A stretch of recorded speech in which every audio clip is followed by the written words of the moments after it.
what my role is and how I am to be deployed. That you have to ask Kharge ji and Sonia Gandhi ji. Kharge is the first non-Gandhi to head the Congress party in 24 years. Sonia Gandhi, who has been the interim president for the last 3 years, called on Kharge to congratulate him. आज जब democracy खतरे में है, संविधान पर हमला बोला जा रहा है और हर इंस्टीट्यूशन को तोड़ा जा रहा है, तो कांग्रेस पार्टी ने राष्ट्रीय स्तर पर ऑर्गेनाइजेशनल इलेक्शंस करवाकर देश की डेमोक्रेसी को मजबूत करने का एग्जाम्पल पेश किया है. His rival Shashi Tharoor built his campaign around change, but lost along expected lines, securing only around 1,000 votes. Before the results, he had alleged the polls were rigged. In a cricketing analogy, that the fact is that when you find yourself playing a match on an uneven pitch and the ball bounces and turns awkwardly, you still have to bat. And I have been batting. What happened has happened. We have put forward the best account of ourselves that we could, and clearly it wasn't good enough to carry the day. Kharge, who's one of the closest aides of the Gandhis, had filed his nomination at the 11th hour after one-time frontrunner Ashok Gehlot had pulled out of the race. Today, the Congress party is hailing a democratic election, but the odds were always stacked against Tharoor. Dr. Tharoor was not disgraced. He got respect. He did respectively well. But I think, I don't think even Dr. Tharoor expected to win. I don't think he actually expected to win. He was fighting to do a good show, and he put up a good show. While Kharge has promised reforms in the party, will he simply be a proxy? Will there be a parallel power center of the Gandhis who will be calling the shots? So what changes in the Congress and what does it mean now for the Congress leaders? Let me go straight to Bhopal, where Mr. Kamal Nath is joining us, senior Congress leader, former Madhya Pradesh Chief Minister. Mr. Kamal Nath, really appreciate your time. You have worked with several generations of Gandhis, Mr. Kamal Nath, with Indira Gandhi, to Rajiv Gandhi, to Sonia Gandhi, Rahul Gandhi, and also Priyanka Gandhi Vadra. What does this transition actually mean to you? Well, it's a transition. A transition takes place in all political parties. And I've had the privilege of working with so many of the Gandhis. They will continue, obviously, to be mentors of the party. And Mr. Kharge is a very experienced person, very senior congressman. He has nation-wide experience. So I think under the mentorship, I'm using the word mentorship of Mrs. Sonia Gandhi and Rahul Gandhi, Mr. Kharge will be able to perform excellently. You are using the word mentorship and you're sounding very hopeful. Of course, you've worked with Mr. Kharge as well when you were parliamentarian, sir. Here is an 80-year-old leader who's taking charge of the grand old party. One may say that the young Turks who left the Congress recently were seen to be part of Team Rahul Gandhi. They will see no future in this party anymore. And do you think there would be some convergence points now between the old guard and the young Turks? Well, I think I've seen Mr. Kharge work as in the Lok Sabha, and his affability, his experience, and his equation with the younger lot was profound. I noticed that when I was there. He did bring a lot of experience, and he earned a lot of respect from the younger lot. Most important is how can you connect with the younger lot, and he connected very well with the younger generation of parliamentarians which we had. So I do not see any problem, and saying he's 80 years old is, I think, denigrating experience, denigrating knowledge. What knowledge somebody can have at an older age, he cannot possibly have when he's at 40 or 50. So he brings to the table his affability, he brings to the table his experience, he brings to his table his ability to connect with everybody in the party.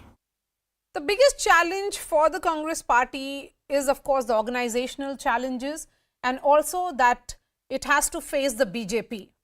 The BJP, which has its organizational might and is the election winning machine that it has turned out to be. It is winning states, and not only winning states, but it is continuing to retain those states, and electoral victories are the biggest validation for any political party. Mr. Kamal Nath, you are in Madhya Pradesh, you are trying to revive the Congress on ground there. What do you see is the biggest challenge before the new Congress president, that is Mr. Mallikarjun Kharge? You're right. We are up against a formidable organization of the BJP. And our first priority has to build the organization. We must understand politics has undergone a change. And this change has to be comprehended. Politics 5 years ago was different, 10 years ago was different, 20 years ago was different. I remember when I contested my first election 42 years ago, politics was entirely different. The agenda was completely different. What we spoke about was completely different. And politics is fast moving with change now. 5 years ago, you only had 25% people on social media. Today, you have 95% people on social media. That's a very major change. And unless we can build an organization at a village level, we cannot take on the formidable machine of the BJP, organizational machine of the BJP. People in the country look at localized politics. Politics has become very localized. It's no more globalized. Local level, when I say it's localized, that means what's your organization at the village level? He asks a question that if my child gets ill in the night, who will I contact? He's not going to be looking for his MLA or his MP. So we have to have an organization at the village level, and that should be our topmost priority. One view certainly was that Mr. Kharge was an unofficial establishment nominee from day one, given the kind of fanfare with which he filed his nomination papers as well. So one concern is that will he really have a free hand, or will he be a rubber stamp Congress president? Mr. Kharge is not a rubber stamp variety, and to say he was a nominee is very incorrect. I, in Madhya Pradesh, told everybody to vote as they liked, and they respected his experience. They also respected Shashi Tharoor. It's not that there was an anti-Shashi Tharoor, but Mr. Kharge's experience, his seniority, overtook Mr. Shashi Tharoor. So I don't think he is a rubber stamp, and I don't think he was a nominee. I myself had asked Mrs. Sonia Gandhi what is to be done, and she said that you tell everybody to do as they please. Even our election authority took that stand and put it in writing that nobody is to campaign for anybody. Everybody should vote according to their wish, and that's what happened. And so these elections have taken place at a time when Rahul Gandhi has embarked on that Bharat Jodo Yatra, and he is the face of that Bharat Jodo Yatra. So what will be the equation between Rahul Gandhi and the new Congress president? The question that I'm asking, because you understand the nuances, you understand what does it mean to have a Gandhi as a boss and still have some kind of authority. What do you see will be the equation between the two? No, I think it's a very complementary and supplementary relationship. I was myself there at Rahul Gandhi's Bharat Jodo Yatra a few days ago, and I have never in my political career seen such a amount of enthusiasm, such an amount of support, people streaming into the streets, unorganized. This is not like the BJP's meetings which they have, where it's all government organized. Government officers are told to bring crowds. Here this was spontaneous, there is no government. And I think that both Rahul Gandhi and Mr. Kharge's role will be supplementary and complementary to each other. And I don't see any conflict, and I don't see, I see convergence in it. And this convergence is what is going to be the most important thing in building up the Congress organization. There was a push that had come from Mrs. Gandhi and also from several sections of the Congress party that you should contest these elections. Why didn't you contest? Because Several state units had also communicated to the Gandhis that if it was Mr. Kamal Nath, then they would be looking at his candidature favorably. Well, I had said several months ago that I do not want to shift to Delhi. And after having committed myself to the state and committed myself to the congressmen of the state, I felt my leaving the state at this point of time will be letting them down. So we have 11 months more for the election. I want to complete these 11 months. And that's why I did not want my attention, my energies, my time to be diverted to anywhere else. Okay, sir, a non-Gandhi at the helm of the Congress party after 24 years. We had also seen that era of Sitaram Kesri, who was the Congress president and a non-Gandhi as well. What, according to you, is the difference between Sitaram Kesri and Mr. Mallikarjun Kharge? Well, Mr. Kesri had been a Rajya Sabha member. Mr. Kharge has been a MLA for so many times, 8-9 times he's been a MP. He understands the ground. Mr. Sitaram Kesri was a different kind of person. And at a point of time after P.V. Narasimha Rao, there was a need to arrive at a consensus, and he was the softest consensus we could arrive at. So, and he wasn't elected. Let's remember that. Okay, Mr. Kamal Nath, last question to you, sir. What will be your advice to the new Congress president, since he is your friend as well? I would advise him that please look at every state individually. Every state is specific in its own way, and build the organization. The way you do it in Haryana is very different how you do it in Kerala. The way you do it in Kerala is very different to how you will do it in Punjab. The way you do it in Punjab is very different to the way you will do it in Madhya Pradesh. So every state has to be state specific in building up an organization. All right, Mr. Kamal Nath, I appreciate your time. Thank you so much for joining us on this historic day when the Congress has a new president, and that too a non-Gandhi. What does it mean for the politics of this country in general? Let me take that question to the panelists now. R.P. Singh, national spokesperson of the BJP. Ashpreet Kardial is the spokesperson of the Congress. Rashid Kidwai, author and senior journalist. Rashid, has the Congress moved forward with these elections? Or are you one of those who will say the more things change, the more they remain the same? Not really, Maria. I think it's this kind of transition that you're talking about is very high on optics, but very low on substance. Ultimately, job of political parties to win elections. I'd be very curious to know how Congress performs in Himachal Pradesh, not to talk of Gujarat, and then, of course, in Mr. Kharge's home state of Karnataka.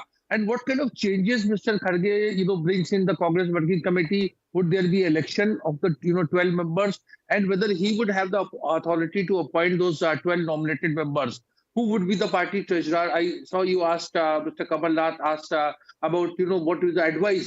Kamal Nath is a very suitable candidate to be ICC treasurer, or who would be his political secretary? Who would be the Congress General Secretary in charge of organization? If he goes by what that Surjewala and K.C. Venugopal and others, then obviously you would not see any change. So it would be someone else pulling his strings, and Mr. Kharge would be just signing those papers. So I think, and of course meeting people, because Maria, you remember many people who left the Congress had just one major complaint that they were not getting audience in Delhi. So so Mr. Kharge would be there 9 to 5, perhaps at 24 Akbar Road, and meet a lot of people. Mr. Kharge is not representing the political leadership of the Congress. He is like Mr. J.P. Nadda. I mean, though Mr. J.P. Nadda is a far more successful BJP president, because there's a lot of reflected glory which comes from, the kind of political stature of Mr. Narendra Modi. Mr. Narendra Modi has not been a BJP president even for a day. Still, he represents the political leadership. So similarly, Gandhis continue to represent the political leadership of the party, regardless of whether they are president or not. So you're looking at a formula, perhaps similar to that of the BJP. But let's not forget that one is a party boss, the other one is the face or that wins the election. That's what Mr. Narendra Modi is. And that is the reason why he has taken the BJP to that stature. Ashpreet, is this just a cosmetic change with the reins very much with the Gandhis? Because the larger question, as Rashid asked, will there be radical changes that the Congress party so desperately needs at this point? Definitely. See, it's going to be onwards and upwards from here. And as far as Mr. Kharge's brand of leadership is concerned, I think everybody knows it for a fact. When he was the state president of Karnataka Pradesh Congress Committee in the 2000s, he made sure that the Congress party won the maximum number of seats against the BJP. The margin was the maximum as compared to all the other times. And number two, for any building, the base has to be really tough and strong. And I think that's very synonymous to internal party elections. In our party, we have elections. In the Bharatiya Janata Party, they have selections. And number four, the Bharatiya Janata Party is saying you are too happy celebrating it. Why should not we be happy?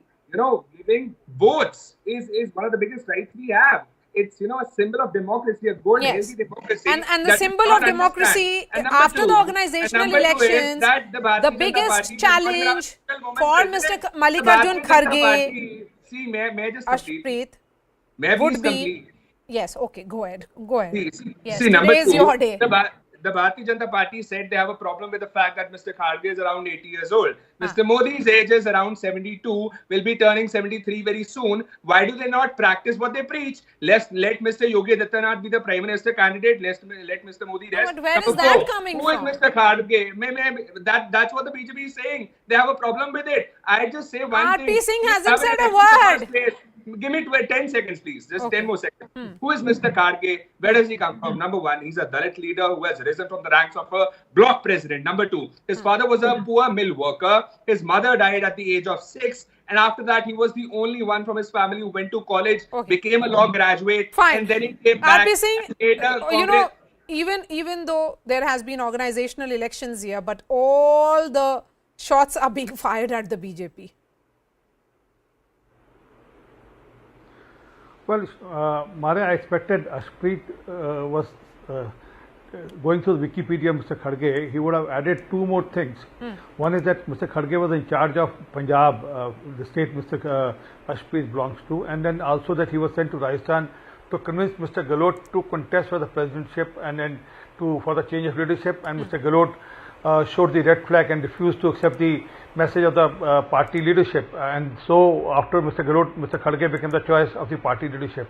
That's one part. And secondly, he also forgot to mention about the Young India Private Limited. The only employee of Young India Private Limited, and he's the CEO of the Young India Private Limited, Mr. Kharge, and the majority control of the Young India Private Limited, 76%. The ownership is with Rahul Gandhi and Sonia Gandhi. Only thing is that Mr. Kharge's role has been changed from Young India to Congress Party. Well, that's the only difference. Otherwise, the control will stay with Sonia Gandhi and Rahul Gandhi. We all know, as in Young India Private Limited. So did I interrupt you, please? Yes. Why has BJP never had a woman? Why has BJP never had a woman president? Thank you. Thank you. Why we run our own BJP party. We never had run a a successful party. We don't need to be dictated. Ashpreet, Maria, okay, thank you. Ashpreet, I have nothing else to let R.P. Singh speak.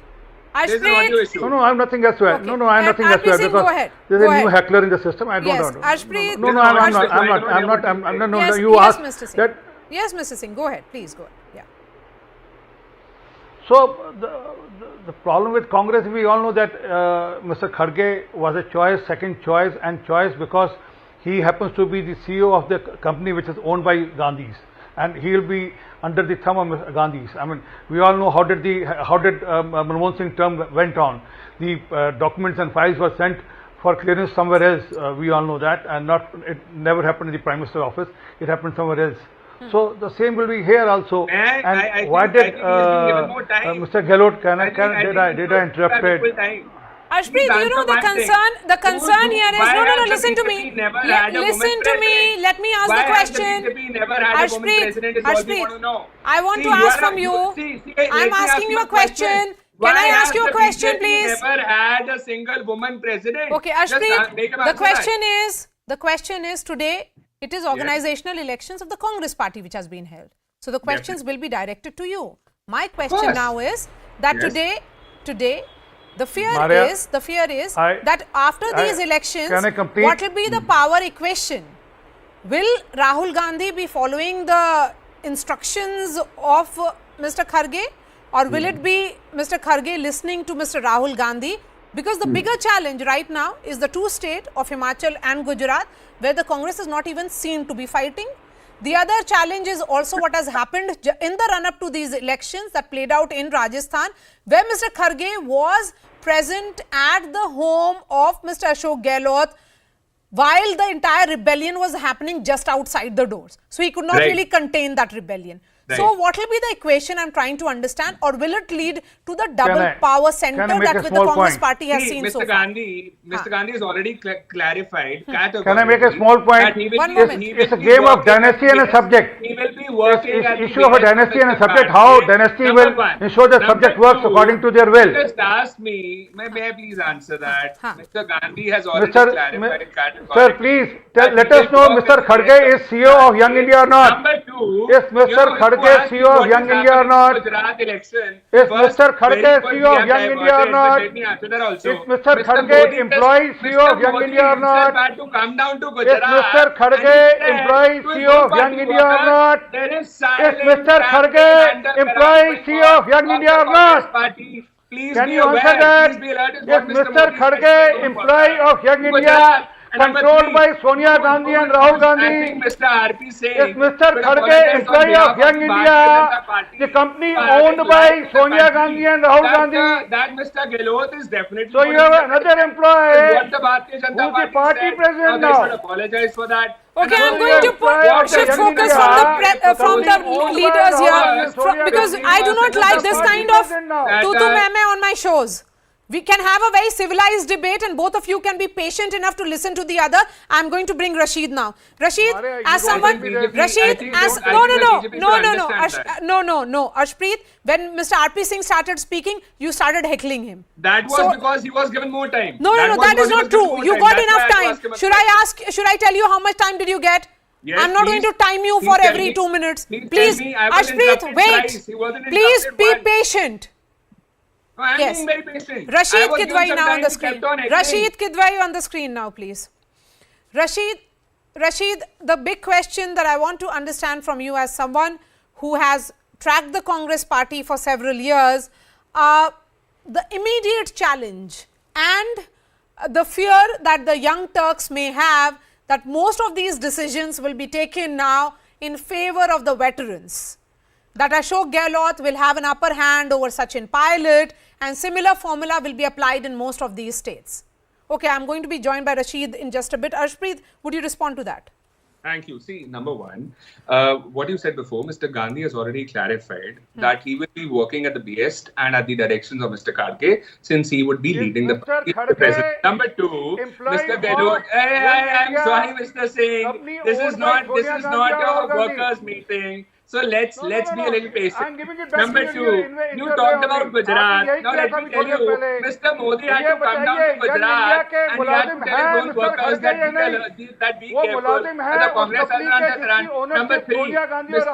Kharge's experience is what? He has been opposition in the Rajya Sabha, has won 10 consecutive elections. Number three, he has been the leader of the Congress party in Lok Sabha. Number four, in the state government, he has been a minister 6 times. Okay, Rashid is back. Rashid, I'm going to be joined by Mr. Gaurav Gogoi in just a bit to understand how are the young Turks of the Congress party looking at this elections. But Rashid, as someone who tracks the Congress party, help us understand, will this not be a clear assessment to make right now that the young Turks would feel threatened because all the decisions would be happening now in favor of the veterans of the party? Even for example in the state of Rajasthan, that the balance of power, or should I say, will be tilting in favor of Ashok Gehlot. I think, Maria, that's going to be a litmus test for Mr. Kharge. Look, I think the Congress party understands it may not be, winning states and all, but it knows, which way the wind is, blowing. Look at the outcome of today's election. Mr. Kharge or anybody can draw a lot of, comfort from the margin. But you look at, states like Uttar Pradesh, states like Telangana, states like, Bengal, states like Bihar, states like Andhra, Mr. Kharge got very large number of votes. But these states are where politically Congress is, is doing very poor. Mr. Tharoor got votes where Congress had some, stake. You look at Madhya Pradesh, he got some votes from Madhya Pradesh, he got some votes from Maharashtra. He got votes from states where the Congress has bigger stakes. So this is a very strong message, Maria, that is for Congress, whether it is Gandhi or Kharge or anyone else, to understand. Because 3 years down the line, it may become, this tally may reverse. Because if there's another poll debacle in 2024, if Congress continues to do the states, maybe whoever contests next round of election, the official nominee or proxy or whatever you want to call it, will get 1,000 votes and the opponent would get, 8,000 votes. But because Rashid, after all, is Mr. Mallikarjun Kharge known as someone who can take tough calls? That is not something that is associated with him. No, Maria. I think, we should not judge. After all, what happened, that Sidhu and Channi and all, it was the political leadership's call. Mr. Kharge may have, made some suggestion also. Even in Rajasthan, he was an observer. And they gave report, he and Mr. Makan gave report. And if High Command wanted, it could have acted against Ashok Gehlot on disciplinary ground. It did its wisdom. So all these things that I think Mr. Kharge is not reckless. People give a lot of example to, between him and Sitaram Kesri. Sitaram Kesri did not consult when he withdrew support from H.D. Devegowda. He did not consult Sonia Gandhi. He did not consult Manmohan Singh. He did not consult Pranab Mukherjee. He didn't consult anyone. And so that became a very kind of unfortunate thing for the Congress. So I'm saying Mr. Kharge is a very balanced one. Of course, he would not be like Mr. Tharoor. If Mr. Tharoor had won, then we would have, Congress people, would have been singing that song. He would have acted in a very different way. But Rashid, it was a foregone conclusion. From the day Mr. Kharge filed his nomination papers, it was known that who will be winning and what will be the results today. Yes, Maria, but I think Mr. Tharoor lacked that kind of roots in the Congress. He's 3-time MP, he's very successful, but he's he's a newcomer in the Congress. So the Congress is very, I would say, it's quite allergic to change and a lot of things are happening. So it is allergic to change. But RP Singh, would you compliment the Congress that it held organizational elections? Because as their political opponents, a good democracy also means that a very strong and robust opposition. Maria, I congratulated Mr. Kharge at the very beginning itself. Process of democracy, whether it was a sham or not, whether it was a message being sent by the Gandhis to whom to vote, whom you not to vote for. You should first apologize for saying that Mr. Gehlot is going to be the president. But that's what the Congress says. Bharatiya Janata Party should do. And Congress Bharatiya can't Janata Party think beyond should that. apologize for having leveled accusations and allegations that were absurd in the first place. And Mr. Gehlot is going to be the president of the party. It's all fixed and all that. Where go your assertions now? Where go your allegations now? Mr. Kharge, employee of Young India, company managed by Sonia Gandhi and Rahul Gandhi. All right, RP Singh, Yashpreet Singh Kadial and Rashid Kitwai, thank you so much. We have our second newsmaker joining us now, Gaurav Gogoi, Congress leader, Young Turk. What does it mean for him now and leaders such as him in that age bracket? Gaurav, 80-year-old Mr. Kharge is now the Congress president. How hopeful are you as a young leader about your future and the future of your party? I think everybody in the Congress party, Maria, is feeling immensely proud of the way we conducted this exercise. It was a democratic exercise where every party worker who was an elected delegate could vote as per their own independent decision. I think if young people are not excited by this, by this free and fair election, I don't think anything else would excite them. So I think there is absolutely nothing for the Congress party to be on the back foot for. We are immensely proud. Today is a day of celebration. Today is a historic moment. And young and old, everybody had the right to vote, cast their vote. 84% of the vote went for Mallikarjun Kharge Sahab, who himself is an experienced legislator. Let me remind you, he's the leader of the opposition in the Rajya Sabha. So he's a proven and tested leader, not only of the Congress party, but of all major opposition parties. Nonetheless, again, I've seen this election process from very close. I was part of the election process, and I became part of the Kharge Sahab's campaign team. Today, I was in the counting room. There was absolutely not an iota of doubt that this was one of the truest expressions of inner party democracy. Okay, but Gaurav, many would say that Mr. Tharoor was promising change, radical reforms. He had in fact presented a manifesto to the Congress electoral college members as well. With this kind of election and selection in Mr. Kharge, hasn't the Congress sent that message that it is almost frozen in time? And is it really prepared to take on the BJP? Well, see the list of proposers on the day of nomination that Mr. Kharge enjoyed. The list of proposers included very senior politicians, former Chief Minister of Haryana, Bhupinder Singh Hooda, as well as very young Rajya Sabha MPs from Karnataka and young professionals from the party. So I don't support your argument. I have a very different opinion. I think Mr. Kharge, in his position as leader of opposition, he has managed to unite young and old alike. And I think all of us are rejuvenated. And trust you that you should not look at this election in isolation. This is an entire rejuvenated Congress party that we are seeing ever since we had that brainstorming session in Udaipur, which led to the Bharat Jodo Yatra, which led to the organizational elections, and which would lead to further changes in the days to come, including one major resolution that we took, which was inducting more young people in the Congress party organization. And I'm very happy to say that Mr. Kharge ji reminded us that as party president, one of his key responsibilities will be to implement this particular resolution in letter and spirit. Tell me, what does Mr. Kharge really bring on the table? He doesn't have victories in his record. He is largely seen as a leader from state of Karnataka. Will he really have any connect with the Congress workers across the country?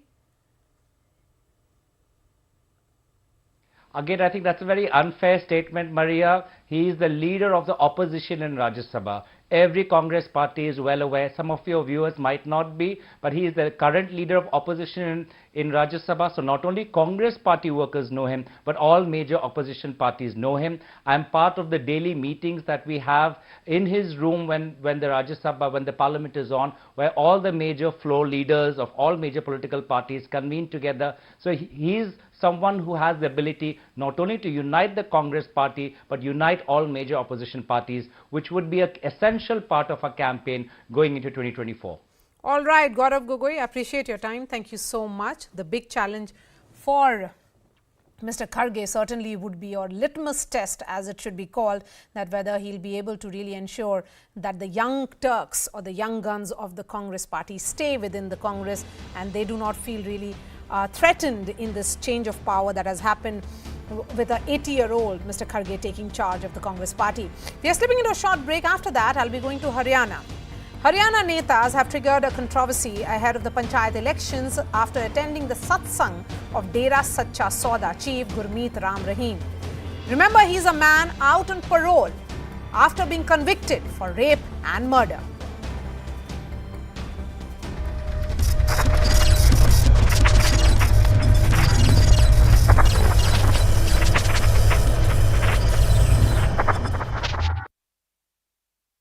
Arrest. Now, if these are the rules, if these are the judgments of the court, then surely, like I said, it's an invitation for these strays to kill. First of all, it's very unfortunate that has happened in Noida. And the second thing is, as an animal lover, as a feeder, I feed dogs every day. And I'm also harassed every day by the public and the people where I go and feed. But over the years, I have understood that I have to make the changes. How can I feed the animals? And I'm not against the people as well. So I've chosen times and places where animals can be fed in a separate area or closer to the grounds or closer to the main road. So it doesn't get into the way of the people that are staying there. But if you say that you cannot have dogs in the public places, then where will they go? it has to be, you have to make animal feeders the stakeholders in all these things. But we are harassed in a lot of ways. It's only when it goes beyond a point that we go and file an FIR, or we ask our people to come with us and to help us out. But it's very rare. It's most of the time 9 out of 10 people are harassing animal feeders, to be genuine. No, but Mr. Sodhi, I mean, what will you say to the family that lost the 7-month-old child today? I mean, you're saying that dogs have to have rights to public places just like humans do. But what about modern cities across the world? You don't see stray dogs in New York or in London. But obviously, somebody is taking care of these strays. It's not like there are no strays in those cities. The point is, are we going to develop those facilities for strays in our country, or are we just going to say they have as much right to public places as we do? No, I'm not saying. It's very sad that the family has lost a child. I'm not saying that it happened. It shouldn't have happened. But in India, it's not New York or London. No, we should first even think of this. India is not New York or London, that you are comparing our cities, our towns with those cities. I'm only saying that the animal feeders, because the blame is always put on animal feeders. In the last 10, 15, 20 years, I have understood that I need to make changes in the way I feed or I take care of the dogs. Okay. You have to select a place because wherever you start feeding the dogs, they feel that it is their territory. So anybody who comes there, they feel threatened, and whatever aggression is there. And obviously people also abuse the animals. So it's both ways, but in a way, animal feeders should also take care the way they feed the animals. And if they find that certain I'm sure all of us are accustomed to scenes of dogs being fed right in front of society gates. I mean, that is not correct. And that is where the problem is, that if you are going to feed dogs right outside society gates, they're going to think that is their turf. Let me start with Mr. Chibbar. You heard from the Noida authorities. They come to your society. They have made some assurances. They have said that treatment was meted out to this child. Unfortunately, the doctors could not save him. Are you satisfied with the response of the civic authorities, or do you believe that the civic authorities can do much more when it comes to the menace of stray dogs? Thank you so much, but I'm not the president. I'm the resident of that place. Okay, sure. And we are absolutely satisfied. We are absolutely satisfied with the action plan, because when we complained about the incident, we had the authority guys coming, walking to the gate in next 1 hour. But the problem has been in our society for quite some time long, and we have been facing these problems. We have been raising complaints, but action on ground has not been taken on to the right time. So this time, because we lost a kid, we are all concerned about it, and we are really very, very in a sad situation, and we are trying to do whatever best is possible. But I think as citizens, we have to be more responsible in our action plan to how do we actually deal this menace, because there are court rules, and there is a society, and there are animals. So we need to find a midway where adjustments can be made and everybody can live in peace and harmony. Okay, I want to ask Gauri Molekhi, as per the animal birth control rules that were drafted by the Centre.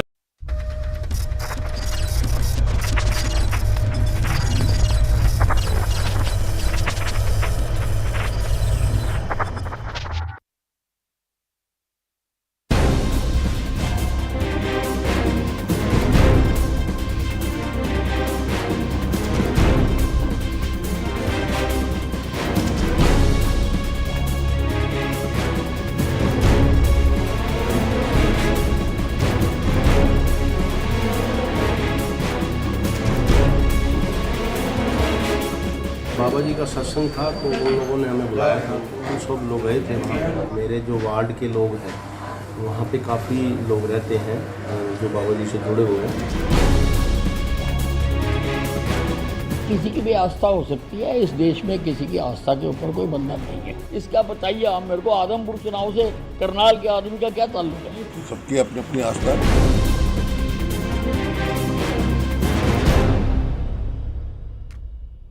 Ahead of the panchayat elections in Haryana, 3 BJP leaders, the mayor of Karnal and her 2 deputies, have triggered a massive controversy after they attended the virtual satsang of Dera Sacha Sauda chief and rape and murder convict Gurmeet Ram Rahim. The self-styled godman is out on parole for 40 days, the third time this year he has been granted an interim release. The BJP leaders even invited Rahim to Karnal and have defended their actions by saying their constituents still believe in the self-styled godman and they attended the satsang after being invited. The BJP and the Congress have taken a common line in this case, saying Rahim has a right to parole, adding that people also have the right to their astha. But remember, Gurmeet Ram Rahim is serving a 20-year jail term for raping 2 women disciples at his ashram in Sirsa. He was also convicted for hatching a conspiracy to kill Dera manager Ranjit Singh and a journalist in 2002. So what is this patronage, if not cheap politics, where even a convicted criminal is granted legitimacy? Joining me, Raman Malik, spokesperson of the BJP. Vivek Bansal is former Congress MLA. Yashwardhan Azad, former IPS officer. Raman Malik, rape convict holding satsang and your party leaders attending it. Isn't it a mockery of the law?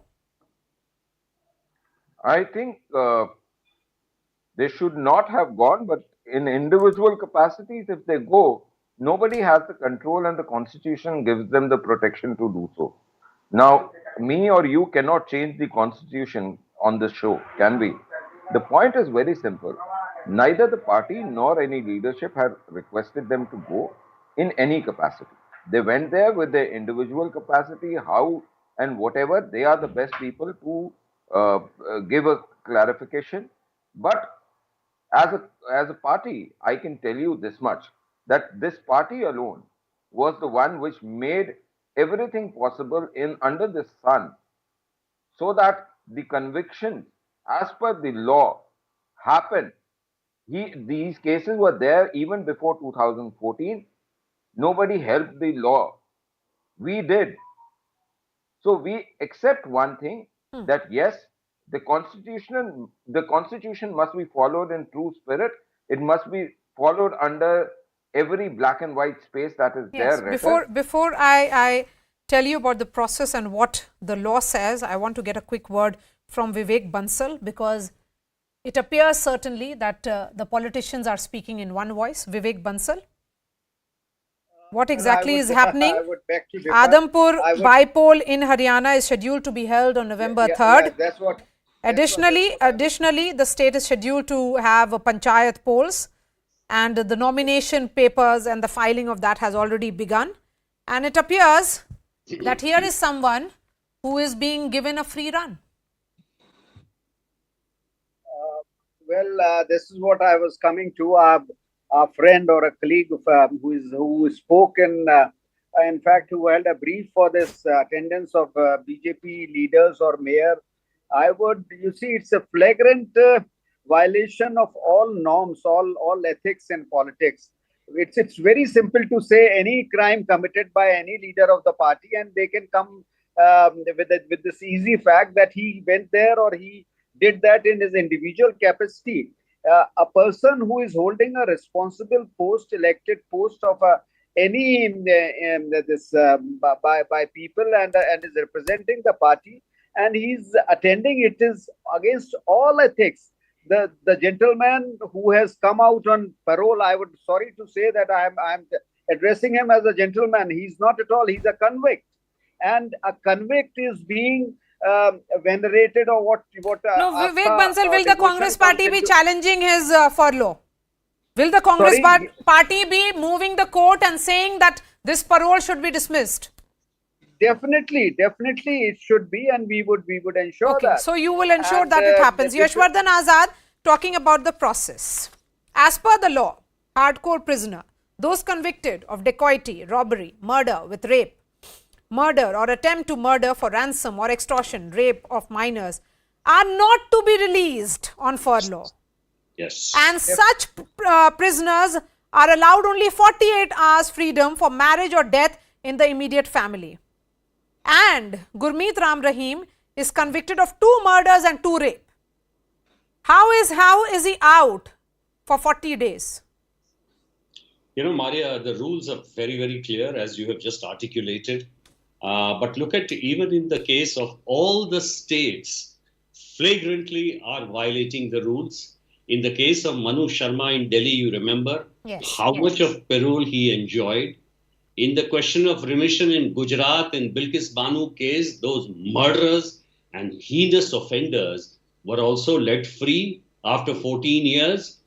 Problem is, when the prison administration is under the state government and the prison committee is also with the favored guys from political party, anything goes. And that is why this Ram Rahim, I would call him a murderer and a rapist, who has done immense damage to the entire society, will obviously be given parole because of the votes. Now, if the party really wants to show its intent, they should suspend those two mayor and deputy mayor who went. It is no, but Yashwardhan Azad, tell me, when a parole is granted and it is completely bending of law, all the rule book has not been followed in this particular case, then who allowed it in the first place?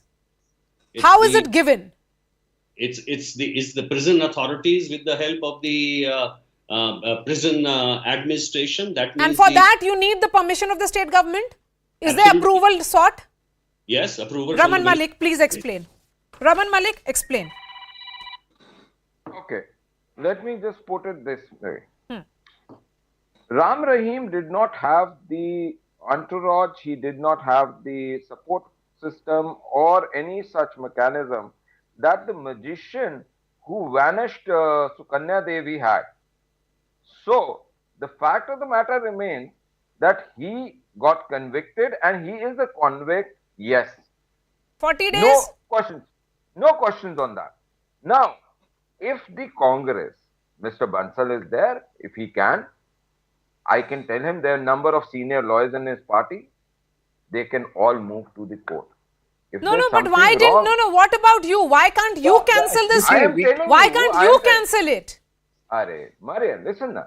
If the state government has done anything which is beyond the law, you please put us under the scrutiny of law. If you cannot do so, please represent facts to the people of India. No, tell me the facts, sir. Raman Malik ji, chaliye facts bataiye. The fact is that the parole has been given as per law. Yes. It has not been it has not been given as per law. I am telling you, the jail manual, I am telling you, as per the law, hardcore prisoners are not supposed to be given this kind of furlough. Was a terrorist supposed to be given? A person who's been convicted for terrorism, he should be given a parole. He's as good as a terrorist. He's an anarchist.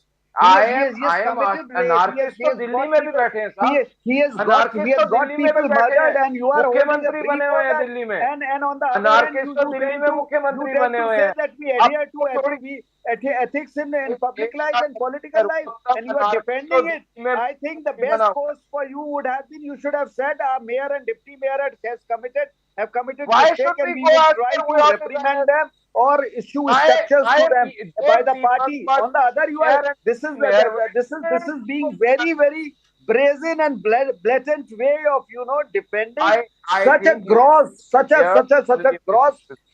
I would say, only because he enjoys some kind of popularity according to these politicians, BJP and the Congress, he has been given a free run. Raman Malik, I am going to ask from you, please understand, sir. When the law says something very clearly, why has the rule book not been followed by your government? Explain. Will his parole be cancelled? Will he be sent back to jail tomorrow morning? I am not somebody who's an expert in this particular set of law. Yashwardhan Azad is. Yashwardhan Azad is. Let's have Yashwardhan Azad and Raman Malik on the screen now, please. Defending it, saying that it is within the parameters of law.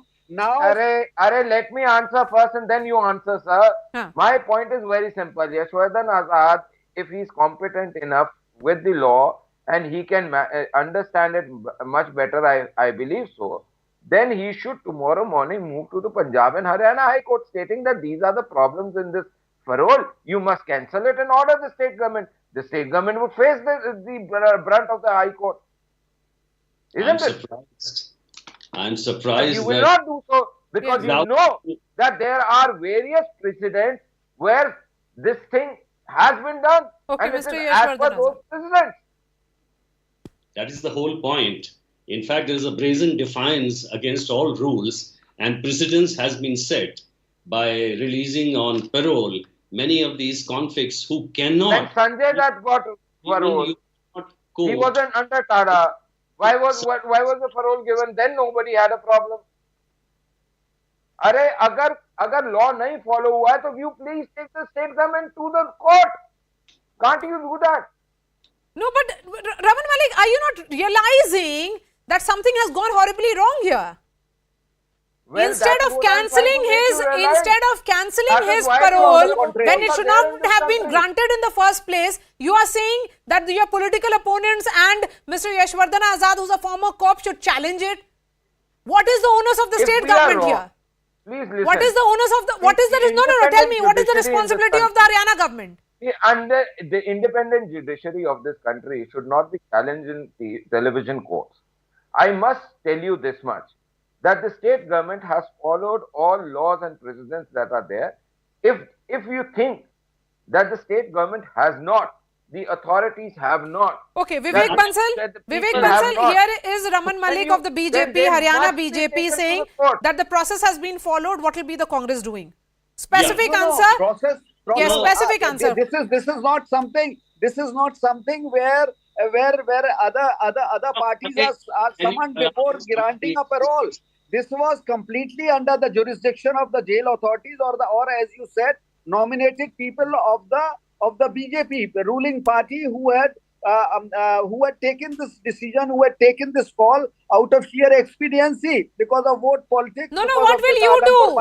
Will vote politics of the Congress party mean that you will be only saying about it in the television studio, but when it comes to the real action, you will not be taking any real action?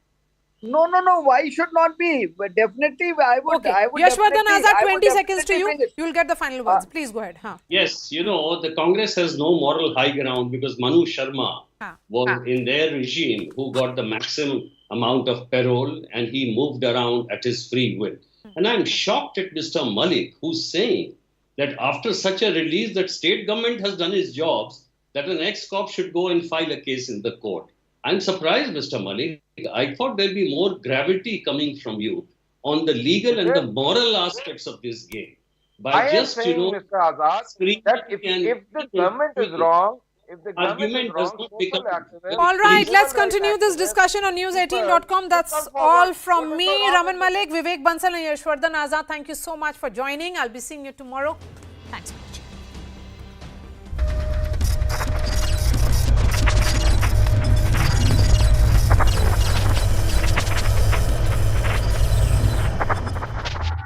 Center in Telangana's Adilabad, the BJP claims that some Hindu women were asked to remove their jewellery, including their Mangal Sutra, before entering the hall. But Muslim women were allowed to enter with burqas on. The Adilabad SP claims the rules were followed and that there was no discrimination. The Tamil Nadu government is mulling legal options after the Justice Arumugaswamy Commission recommended a probe into Shashikala's role in the death of former Chief Minister Jayalalitha. Shashikala, on her part, has refuted all the allegations, saying that she never interfered in Jayalalitha's medical treatment. Heavy rains continue to lash Pune, leaving the city completely inundated. In many parts of the city, vehicles were left submerged. This two-wheeler was washed away due to strong floodwaters. People were forced to walk in chest-deep water to get to their destination. The floodwaters also entered the railway station, causing panic on the ground. Even hospitals were left inundated after incessant rains. Pune is witnessing its heaviest rain since 2011. And the Met Department has predicted that there will be no let-up in the weather till the 22nd of October. After 4 years, Pakistan has been taken off the Financial Action Task Force's grey list. It was initially put on the list for deficiencies in counter-terror financing and anti-money laundering regimes. This was back in 2018. The decision was taken after a quote-unquote verification visit by members of the FATF. Russian President Vladimir Putin has declared martial law in 4 regions of Ukraine that were recently annexed: Luhansk, Donetsk, Zaporizhia and Kherson. With the announcement of martial law, Putin has said that more emergency powers will be given to the heads of all of these regions. British Prime Minister Liz Truss has insisted that she will not quit as Prime Minister as she faced tough questions from booing MPs during her first question time session since abandoning her tax-slashing economic policies and since sacking her finance minister. As chants of gone, a defiant Liz Truss said that she's a fighter and not a quitter. Several Conservative Party MPs have already publicly called for Liz Truss to be replaced. And we leave you with King Charles's hilarious response to a child who asked him his age. Depends on which time. Some days we get some next week. You get 2 weeks. You can have a guess. You get a decent summer holiday, I think. Very nice, thank you. Very nice, thank you very much. You very much needed it as well. An 80-kilogram python was rescued from a school bus in Uttar Pradesh's Raebareli district. The 11-feet-long python was found inside the engine of the empty school bus. Forest Department officials were called in to rescue the python. They tied a rope around the snake and tried to pull it out, but the giant reptile clung on to the bus's engine. Finally, after an hour, an official managed to pry the snake free from its hold. The loud cheers broke out among the onlookers who were watching the operation with horror and excitement. Later, the python was safely released in the forest of Dalmau. A 12-year-old boy was made to dangle from the roof of a well in Madhya Pradesh's Chhatarpur district. He was accused of stealing a mobile phone. The boy clung to the sides of the well, claiming innocence and begging for his life as a man threatened to drop him down. The accused was arrested after the police filed a case for culpable homicide under the SCST Act. A 22-year-old man was tied to a two-wheeler and made to run for about 2 kilometers on a busy road in Cuttack in Odisha. This was his punishment for allegedly failing to repay 1,500 rupees which he had borrowed from one of the 2 accused for performing his grandfather's last rites. After the video went viral, both the accused were arrested. A brawl on a moving train ended in horror in West Bengal's Birbhum district.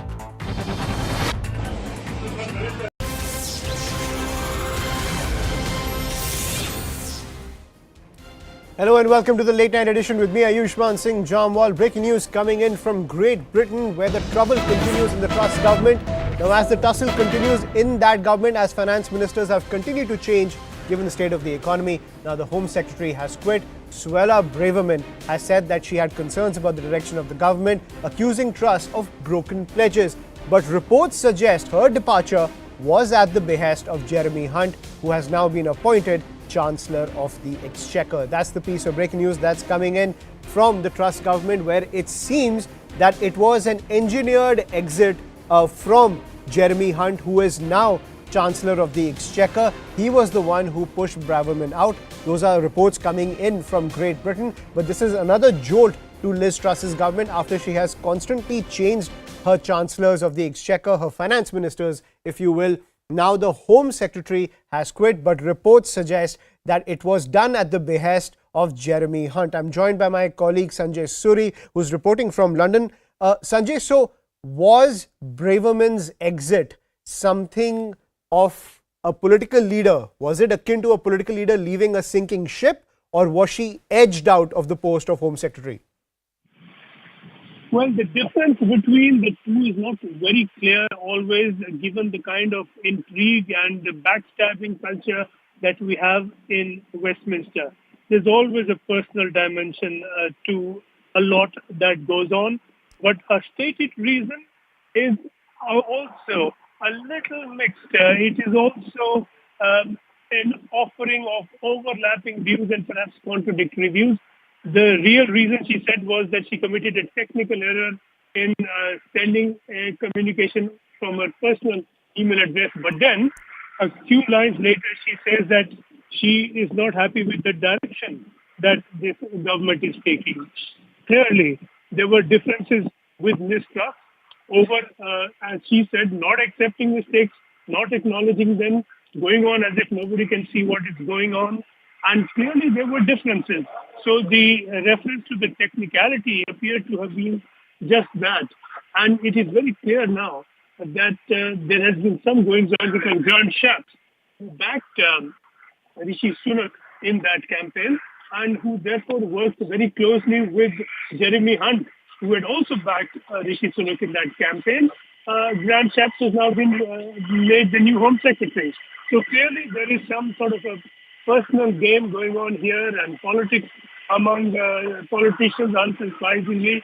But clearly this is a split with the government that Devaman speaks of, and this has hardly done this government any good given how often it has been jolted. This is yet another.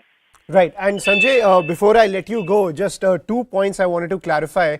Number one, does it seem that Liz Truss has lost control of a government given the factionalism that is running rampant in her government? And secondly, is there a clamour within the Tories to bring Boris Johnson back? Well, on the first, I would not agree that she has lost control because she never had any control to begin with. It's as if from day one she has been buffeted about and knocked about. She hasn't had a grip on this government at all.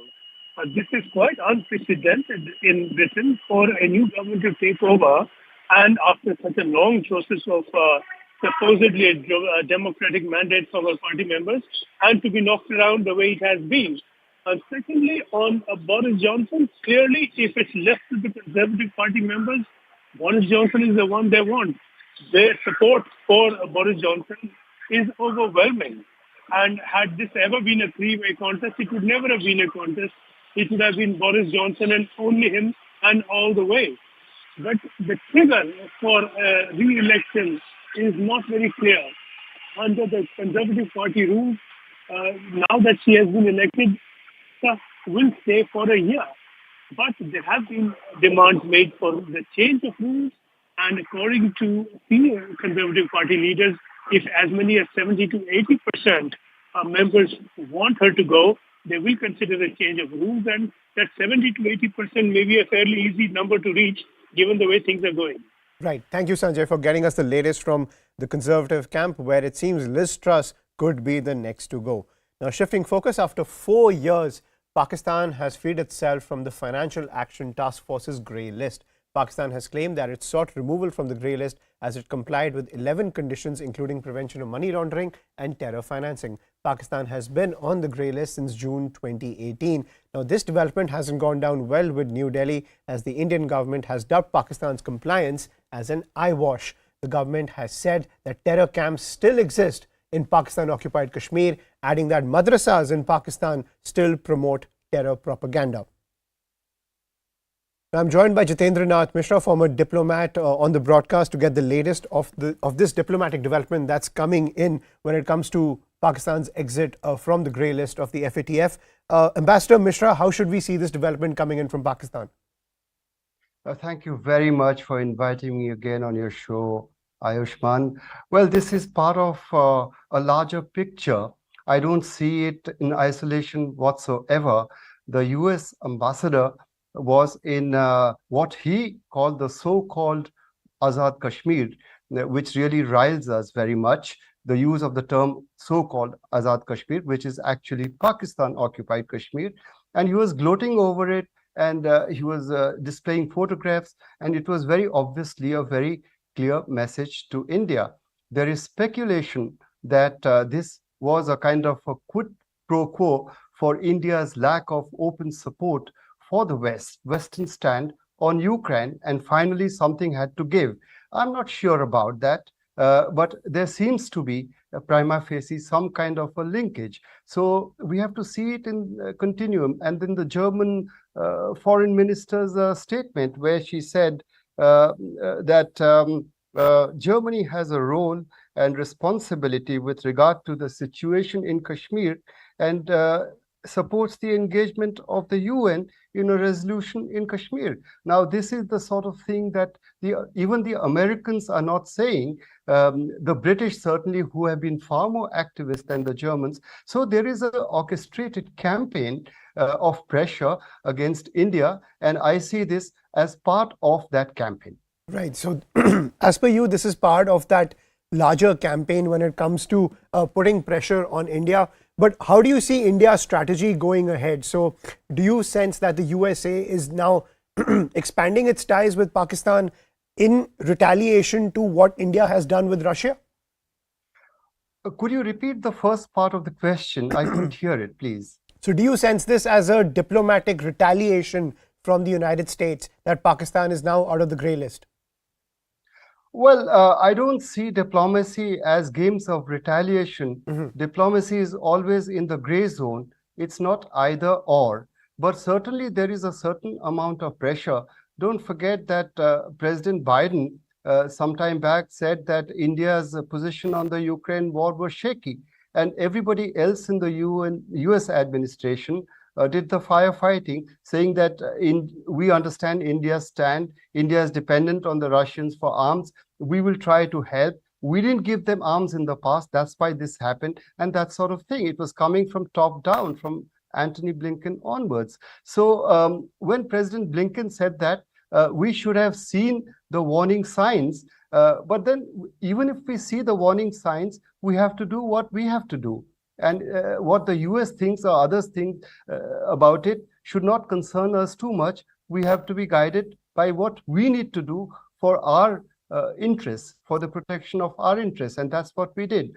Now, as far as pressure is concerned, certainly pressure is there. And it seems to be, to me, prima facie, some kind of a link, some kind of expression of displeasure. And what surprises me, however, is the US ambassador going to Pakistan-occupied Kashmir. That's what surprised me, because that's really touching a very raw nerve, and the German foreign minister's remarks. And of course, Germany did the firefighting immediately after saying that the position has not changed. The ambassador in Delhi said that. But that's very normal in diplomacy. You say what you want to say, which gives a certain message, and then you say that, no, we didn't mean that, we meant something else. That's very, very clear. But the effect is that there is a very clear message to India on this. But going forward, what is India going to do, which was your question? Right. Now, India is going to be steady. If you listen to the statements of our very cerebral Minister of External Affairs, just the other day, he was in the United Nations in New York, and he met so many people, and he speaks at think tanks and others. He was in Australia, and he is very clear as to what we need to do. With regard to Ukraine, we will do what we have to do. And I think this will, as far as US with Pakistan is concerned, it has always had a certain amount of depth. Sometimes the depth decreases, but it's always been a deep relationship in terms of its transactional attributes, at least. We can't say that it is only a transactional relationship. I don't agree with that. Historically, it's a relationship based on strategic congruence. Right. And, I think, Ambassador Mishra, we'll have to leave it at that. Thank you for giving us your perspective on the diplomatic maneuverings that are taking place as Pakistan exits the FATF. Now, shifting focus, in the wake of targeted killings in Jammu and Kashmir, my colleague Anand Narasimhan spoke to Jammu and Kashmir LG Manoj Sinha on the security situation amid the normalcy drive. अब जब हम बात कर रहे हैं तो ऐसे समय पे बात कर रहे हैं कि दीपावली को कुछ ही दिन बचे हैं, लेकिन एक अलग तरीके का माहौल बनाने की कोशिश फिर से यहाँ शुरू हो चुकी है, कवायद शुरू हो चुकी है, जहाँ खासकर जो देश के अन्य इलाकों से आए हैं और यहाँ पर जो स्थानीय कश्मीरी हिंदू हैं, कश्मीरी पंडित हैं, उन पर अटैक करने की कोशिश की जा रही है। वहीं से शुरू करते हैं, आप कैसे देखते हैं इसको? आपने इस पर बयान दिया है, पर कुछ लोग इस पर और कुछ कहने की बात कर रहे हैं, तो मैं आपसे वही पूछना चाहूँगा। वास्तव में ये एक दुर्भाग्यपूर्ण घटना है और मैं इसको धर्म के नजरिए से नहीं देखता, क्योंकि अगर पीछे के आंकड़ों में आप जाएंगे, ये सच है कि टारगेटेड किलिंग्स हुई हैं कश्मीरी पंडितों की, कुछ हिंदुओं की, लेकिन कई मुसलमान भी मारे गए। आतंकवाद का कोई धर्म नहीं होता है। और कल एक कार्यक्रम में मैंने एक बात कही थी, मुझे लगता है कि आपके बीच मुझे दोहराना बड़ा जरूरी है उस बात को। तालिबान का एक कमांडर था और बड़ा कुख्यात था। हत्या करने में उसको कोई संकोच नहीं होता था, कहीं भी करता था, मंदिर में, मस्जिद में, मातम में भी वो हत्या कर देता था, अस्पताल में, स्कूल में। उससे किसी ने पूछा कि ये तुम विवेकहीन हत्या करते हो, क्या तुम्हें ये नहीं लगता कि तुम्हारे बारे में पब्लिक ओपिनियन बड़ी खराब हो रही होगी? उसने जो जवाब दिया, उसने कहा कि देखिए, हम सड़क नहीं बना सकते, हम स्कूल नहीं बना सकते, हम अस्पताल नहीं बना सकते, हम लोगों में सेंस ऑफ सिक्योरिटी पैदा कर सकते हैं। और वो हमारी पद्धति ये है कि पहले सेंस ऑफ इनसिक्योरिटी पैदा करना, ताकि लोगों को ये लग जाए कि जब तक तालिबान का शासन नहीं होगा सुरक्षित नहीं है। यहां भी कुछ लोग लंबे समय से इसी कोशिश में लगे हैं कि भारत सरकार जितना कर ले, जम्मू कश्मीर प्रशासन जितना कर ले, जब तक कश्मीर हमारे साथ नहीं मिलेगा तब तक अमन चैन नहीं आएगा। ये बेसिक थियरी मुझे लगता है देश को और कम से कम यहाँ के लोगों को समझना बड़ा जरूरी है। पहले की तुलना में अगर देखेंगे आप तो सिक्योरिटी सिनेरियो काफी बेहतर हुआ है। लोगों की अपेक्षाएं हमसे बढ़ गई जी। अगर पहले का मानक होता जब 36 लोग एक दिन मार दिए जाते थे, उसकी कोई चर्चा नहीं होती थी, वे लोग भी आज सवाल पूछ रहे हैं। अब देश की और सामान्य आदमी की जम्मू कश्मीर में हमसे अपेक्षा है कि एक भी घटना नहीं होनी चाहिए। देश के प्रधानमंत्री श्री नरेंद्र मोदी हैं, ये कैसे हो सकता है? कुछ लोग अनावश्यक रूप से ये सवाल उठाते हैं कि 370 और 35 से जब खत्म हुआ था तो ये आश्वासन दिया गया था कि आतंकवाद समाप्त हो जाएगा। मैं अगर आपसे जिम्मेदारी से बात कहना चाहता हूं कि 5 अगस्त 2019 को 370 समाप्त हुई, उसके 3 साल पहले और 5 अगस्त 2019 के बाद के 3 साल के आंकड़ों को आप देखेंगे तो इनोसेंट किलिंग्स या नागरिकों की हत्या में लगभग आधी गिरावट आई है। और मैं बार बार एक बात कहता हूं कि शांति खरीदने में हमारा विश्वास नहीं, शांति स्थापित करने में विश्वास है।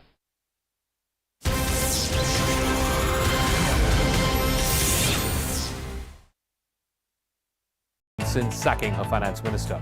As chants of gone, a defiant Liz Truss said that she's a fighter and not a quitter. Several Conservative Party MPs have already publicly called for Liz Truss to be replaced. And we leave you with King Charles's hilarious response to a child who asked him his age. Depends on which some Right here till half term next week. You get 2 weeks. You can have a guess. You get a decent summer holiday, I think. It's very nice, thank you. Very nice. Thank you very much. You very much needed it as well. An 80-kilogram python was rescued from a school bus in Uttar Pradesh's Raebareli district. The 11-feet-long python was found inside the engine of the empty school bus. Forest Department officials were called in to rescue the python. They tied a rope around the snake and tried to pull it out, but the giant reptile clung on to the bus's engine. Finally, after an hour, an official managed to pry the snake free from its hold. The loud cheers broke out among the onlookers who were watching the operation with horror and excitement. Later, the python was safely released in the forest of Dalmau. A 12-year-old boy was made to dangle from the roof of a well in Madhya Pradesh's Chhatarpur district. He was accused of stealing a mobile phone. The boy clung to the sides of the well, claiming innocence and begging for his life as a man threatened to drop him down. The accused was arrested after the police filed a case for culpable homicide under the SCSD Act. A 22-year-old man was tied to a two-wheeler and made to run for about 2 kilometers on a busy road in Cuttack in Odisha. This was his punishment for allegedly failing to repay 1,500 rupees which he had borrowed from one of the two accused for performing his grandfather's last rites. After the video went viral, both the accused were arrested. A brawl on a moving train ended in horror in West Bengal's Birbhum district.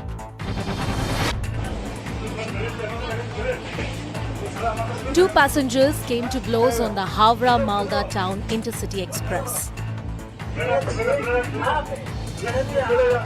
The fight started after one of the men allegedly abused and threatened other passengers on the train. After a few minutes, the two men disengage, but the verbal argument continues. Soon after, the round two of the confrontation begins. But this time, the man shoves the passenger off the moving train.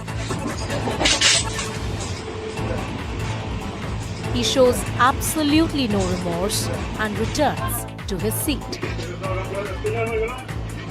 The passenger who was thrown off the train was later rescued from the tracks by the railway police. He is being treated for his injuries at a hospital. The man who threw him off the train has been arrested. Police is probing if others are involved. A massive row has erupted at an exam center in Telangana's Adilabad. The BJP claims that some Hindu women were asked to remove their jewellery, including their Mangal Sutra, before entering the hall. But Muslim women were allowed to enter with burqas on. The Adilabad SP claims that rules were followed and that there was no discrimination.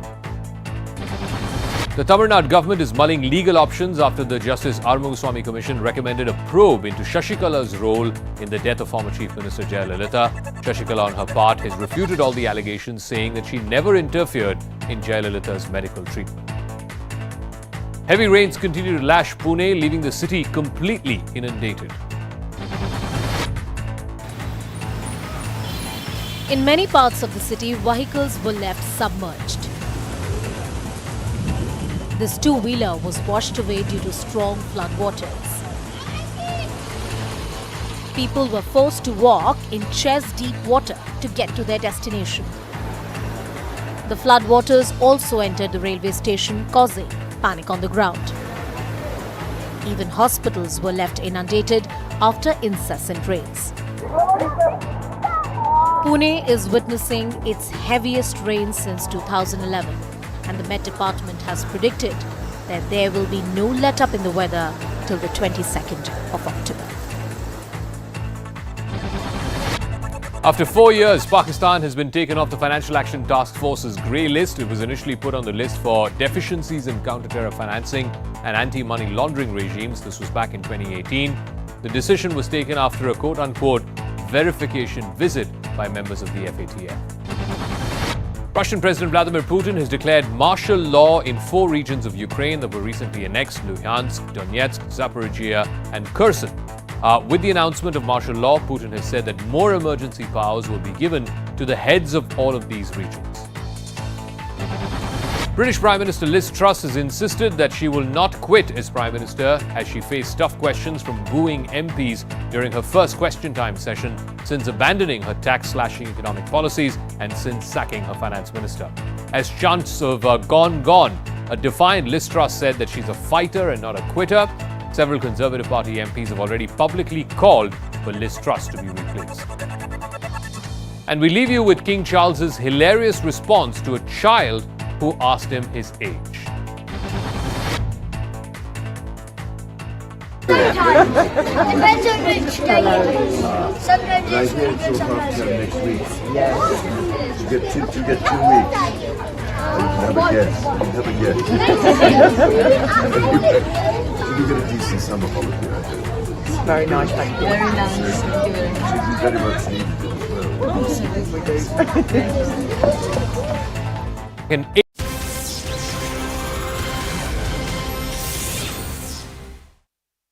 And welcome back. History TV 18's upcoming new original tells the story of the building of the Atal Tunnel, the ultimate triumph of the human spirit and engineering. Watch the making of the world's longest high-altitude tunnel in modern marvel, the Atal Tunnel, premiering on October 20th at 9 p.m. on History TV 18. Here's a sneak peek of the documentary.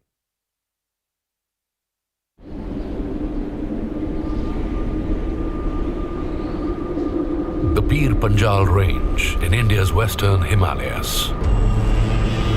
Remote, unforgiving. This is treacherous terrain, allowing little or no access in winter. The punishing conditions test the limits of human endurance. But deep within this forbidding mountainscape, the unbounded human spirit and extreme engineering have triumphed.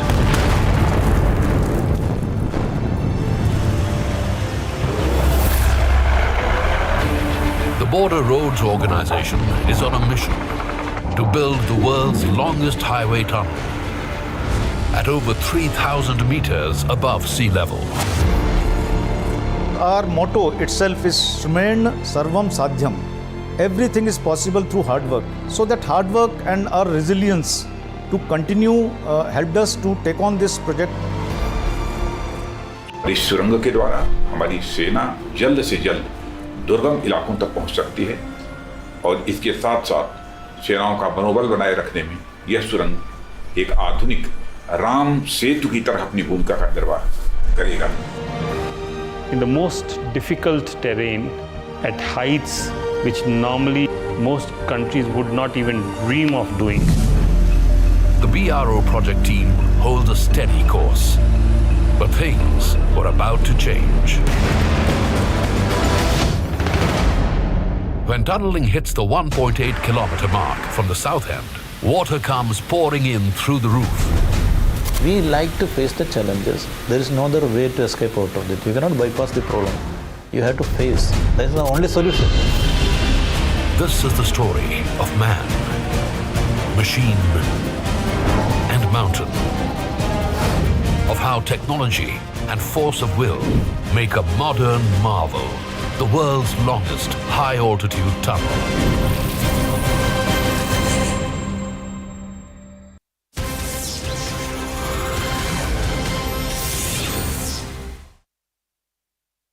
SP claims that rules were followed and that there was no discrimination. The Tamil Nadu government is mulling legal options after the Justice Arumugaswamy Commission recommended a probe into Shashikala's role in the death of former Chief Minister Jayalalitha. Shashikala, on her part, has refuted all the allegations, saying that she never interfered in Jayalalitha's medical treatment. Heavy rains continue to lash Pune, leaving the city completely inundated. In many parts of the city, vehicles were left submerged. This two-wheeler was washed away due to strong floodwaters.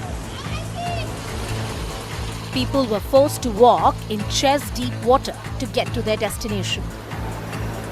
The floodwaters also entered the railway station, causing panic on the ground. Even hospitals were left inundated after incessant rains. Pune is witnessing its heaviest rain since 2011, and the Met Department has predicted that there will be no let-up in the weather till the 22nd of October. After 4 years, Pakistan has been taken off the Financial Action Task Force's grey list. It was initially put on the list for deficiencies in counter-terror financing and anti-money laundering regimes. This was back in 2018. The decision was taken after a quote-unquote verification visit by members of the FATF. Russian President Vladimir Putin has declared martial law in 4 regions of Ukraine that were recently annexed: Luhansk, Donetsk, Zaporizhia and Kherson. With the announcement of martial law, Putin has said that more emergency powers will be given to the heads of all of these regions. British Prime Minister Liz Truss has insisted that she will not quit as Prime Minister as she faced tough questions from booing MPs during her first question time session since abandoning her tax-slashing economic policies and since sacking her finance minister. As chants of gone, a defiant Liz Truss said that she's a fighter and not a quitter. Several Conservative Party MPs have already publicly called for Liz Truss to be replaced. And we leave you with King Charles's hilarious response to a child who asked him his age. Depends on which time. Sometimes Right here, it's so sometimes half till next week. Yes. You get 2 weeks. You can have a guess. You get a decent summer holiday, I think. Very nice, thank you. Very nice, thank you very much. Very much needed it as well. An 80-kilogram python was rescued from a school bus in Uttar Pradesh's Raebareli district. The 11-feet-long python was found inside the engine of the empty school bus. Forest Department officials were called in to rescue the python. They tied a rope around the snake and tried to pull it out, but the giant reptile clung on to the bus's engine. Finally, after an hour, an official managed to pry the snake free from its hold. The loud cheers broke out among the onlookers who were watching the operation with horror and excitement. Later, the python was safely released in the forest of Dalmau. A 12-year-old boy was made to dangle from the roof of a well in Madhya Pradesh's Uttar district. He was accused of stealing a mobile phone. The boy clung to the sides of the well, claiming innocence and begging for his life as a man threatened to drop him down. The accused was arrested after the police filed a case for culpable homicide under the SCST Act. A 22-year-old man was tied to a two-wheeler and made to run for about 2 kilometers on a busy road in Cuttack in Odisha. This was his punishment for allegedly failing to repay 1,500 rupees which he had borrowed from one of the two accused for performing his grandfather's last rites. After the video went viral, both the accused were arrested. A brawl on a moving train ended in horror in West Bengal's Birbhum district.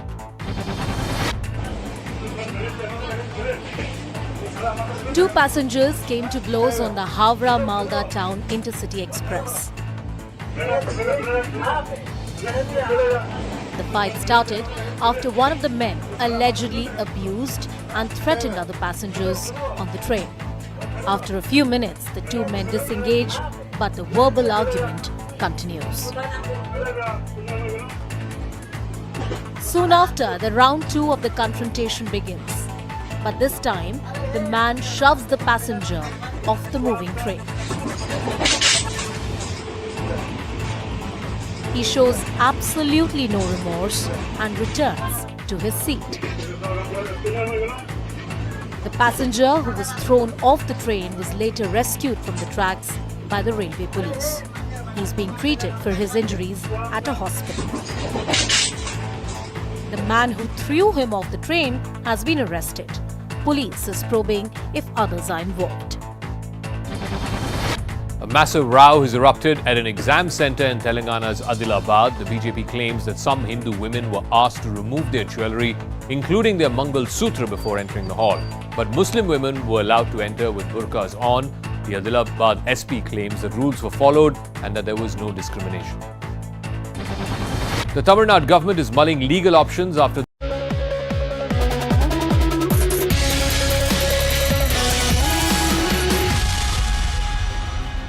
Good evening. 10 years after the brutal rape and murder of Nirbhaya, two shocking cases have come to light. In Hyderabad, a 4-year-old girl child was raped, and that too by the driver of her school principal. Both the driver and the principal have been arrested. Here in the Delhi NCR region, a 40-year-old woman was gang raped by 5 men. The message is simple: whether you're 4 or whether you're 40, if you're a woman in this country, there is no guarantee of your safety. What has changed in the 10 years since Nirbhaya? But first, let's play out the story of what happened in Hyderabad as well as what happened here in the National Capital Region, and then we'll go across to our guests.